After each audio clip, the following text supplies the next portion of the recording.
বিবাহিত জীবনের ২টি বছর শেষে তৃতীয় বছরে পদার্পণ করেছেন বাংলা চলচ্চিত্রের রূপালী পর্দার কোনো এক সময়ের জনপ্রিয় অভিনেত্রী, রোমান্টিক নায়িকা পূর্ণিমা।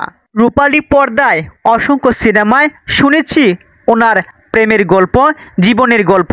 এবার ব্যক্তিগত জীবনের অধ্যায় তুলে ধরলেন। সেগুলো জানার সৌভাগ্য হয়েছে আমাদের শুধুমাত্র এই নায়িকার দ্বিতীয় বিবাহ বার্ষিকীর মাধ্যমে। এবার ব্যক্তিগত জীবনের অধ্যায় তুলে ধরলেন নায়িকা পূর্ণিমা। বিবাহ বার্ষিকী ঘিরে স্বামীকে নিয়ে দারুণ এক পোস্টের মাধ্যমে শেয়ার করেছেন, লিখেছেন, আমার অসাধারণ স্বামী, দ্বিতীয় বিবাহ বার্ষিকীর শুভেচ্ছা। ২ বছর দারুণ কেটেছে আমাদের সময়। অভিনেত্রী এক পোস্টের মাধ্যমে তার স্বামীকে ট্যাগ করে লিখেছেন, এই ২ বছর দারুণ কেটেছে আমাদের। এই সময়ের কথা মনে করে পূর্ণিমা লিখেছেন, এই ২ বছরে ভালোবাসা ও আনন্দে পরিপূর্ণ ছিল। আমি তোমাকে ভালোবাসি। অনেকেই হয়তো জানেন ও না, পূর্ণিমার প্রথম ডিভোর্সের পর দ্বিতীয় বিবাহ বন্ধনে আবদ্ধ হয়েছিলেন। মূলত ২০২২ সালের ২৭ মে আশফাকুর রহমানকে বিয়ে করেন চিত্রনায়িকা দিলারা হানিফ পূর্ণিমা।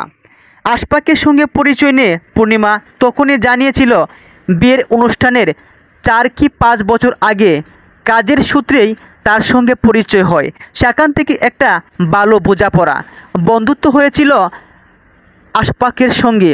তবে আশফাকের একটি প্রথম বিয়ে হলেও পূর্ণিমার ছিল দ্বিতীয় বিয়ে। ২০০৭ সালের ৪ নভেম্বর আহমেদ জামাল ফাহাদের সঙ্গে বিবাহ বন্ধনে আবদ্ধ হয়েছিলেন পূর্ণিমা। সংসারে অভিনেত্রীর একটি মেয়েও রয়েছে। তবে দ্বিতীয় বিয়ের পর আশফাক ও রহমান এবং পূর্ণিমা দুজনেই প্রথম সন্তান সে মেয়েটাকে যত্ন করেন, ভালোবাসেন। নিজের মেয়ের মতোই আদর স্নেহ করেন তার দ্বিতীয় স্বামী। তাই স্বামীর প্রতি ভালোবাসা মুগ্ধ হয়ে পূর্ণিমা তিনি লিখেছেন, গত ২টি বছর আমাদের খুব ভালোই কেটেছে, তোমাকে আমি অনেক ভালোবাসি।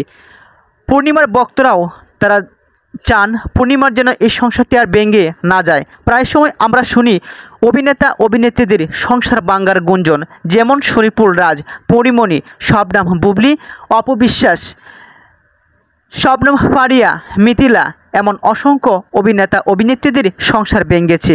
অনেকেই বলে মিডিয়ার জগতে মেয়েদের সংসার টেকে না।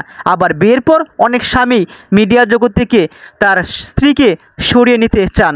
অনেক স্ত্রী তাতে সম্মতি থাকেন না। পূর্ণিমার স্বামী হয়তো কিছুদিন পূর্ণিমাকে মিডিয়া থেকে দূরে সরে রেখেছেন। তবে কিছুদিন পূর্বেই পূর্ণিমার একটি সিনেমাও মুক্তি পেয়েছিল। তবে নতুন কোনো সিনেমা আসছে কি না জানি না। তবে পূর্ণিমা সকলের কাছে দোয়া চেয়েছেন, ভক্তরাও অভিনন্দন জানিয়েছেন দ্বিতীয় বিবাহ বার্ষিকীতে। ভক্তদের ভালোবাসায় ও মুগ্ধ হয়েছেন, উচ্ছ্বসিত হয়েছেন পূর্ণিমা।